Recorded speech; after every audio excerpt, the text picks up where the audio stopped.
कहते हैं कि मन इतना चंचल होता है कि यदि वह नियंत्रण में ना रहे तो व्यक्ति अशांत महसूस करने लगता है। ये अशांति मन में एक पल में आने वाले सैकड़ों सवालों के कारण होती है और यह अशांति कब तक बनी रहती है जब तक कि व्यक्ति को मन में चल रहे सवालों का जवाब नहीं मिल जाता।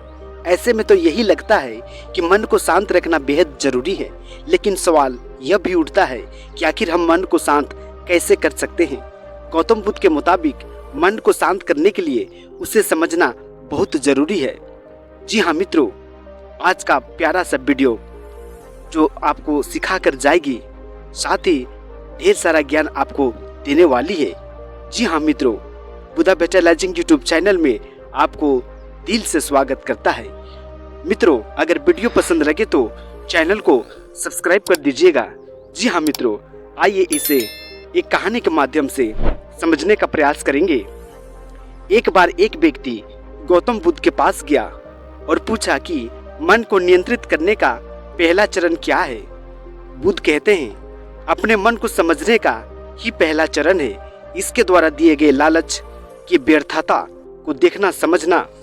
दरअसल जब मन अशांत होता है तो कई तरह के लालच पैदा होता है, और जिसने मन द्वारा दिए इन लालचों को पहचान लिया, समझ लिया कि उसने मन को समझने का पहला चरण समझिए कि समझ गया है।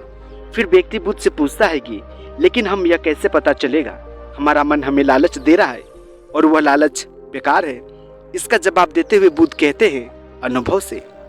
मनुष्य मन के लालच से जिस कार्य को अतिपूर्वक करता है उसमें उसे हानि ही होती है, और हानि के बाद ही उसे अनुभव होता है।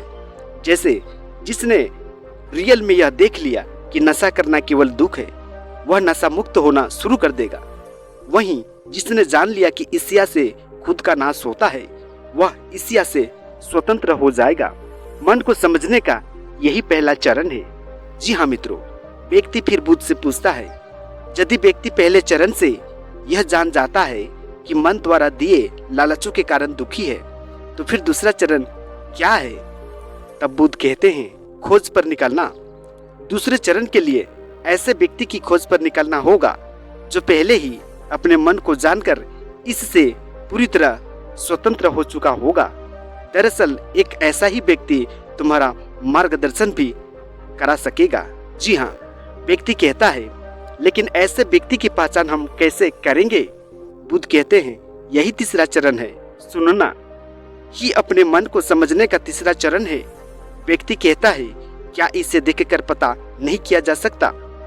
तो बुद्ध कहते हैं, देखने में कोई व्यक्ति बहुत शांत और अच्छा लग सकता है, लेकिन उसके मन के भीतर क्या चल रहा है ये किसी को पता नहीं चल सकता है। लेकिन किसी की बातों पर तब तक विश्वास नहीं करना चाहिए जब तक कि वह तुम्हारे विवेक की कसौटी पर खरा उतर न सके। जी हाँ, गौतम बुद्ध कहते हैं, कर्म ही मन को समझने का चौथा चरण है।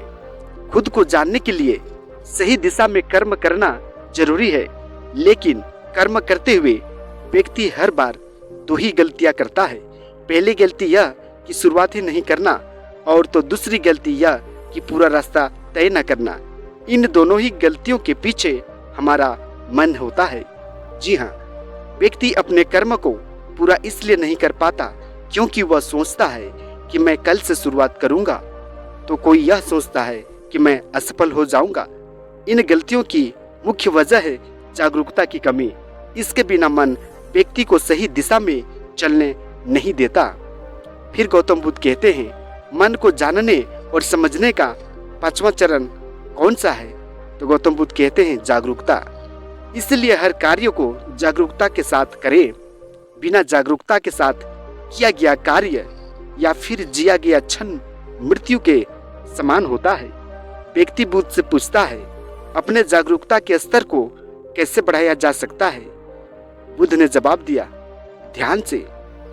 ध्यान ही मन को जानने, समझने और नियंत्रित करने का अंतिम चरण है। यानी ध्यान ही वह नाव है जिस पर बैठ मन रूपी नदी को पार आसानी से किया जा सकता है। जिस व्यक्ति ने इन शुरुआती 5 चरणों से मन को जान लिया, मन को समझ लिया, उसने अपने मन को जीत लिया और उस पर काबू पा लिया। जी हाँ मित्रों, इस कहानी से शिक्षा ये मिलती है कि यदि जीवन में इन 6 चरणों का इस्तेमाल करेंगे तो अवश्य ही अपने मन को वश कर सकते हैं, अर्थात हमें शांति मिल सकती है। मित्रों, आज का गौतम बुद्ध मोटिवेशनल कहानी वीडियो आप लोगों को कैसी लगी? उम्मीद है अच्छा लगा होगा। मित्रों, आज के वीडियो में इतना ही। आपका बहुत बहुत शुक्रिया।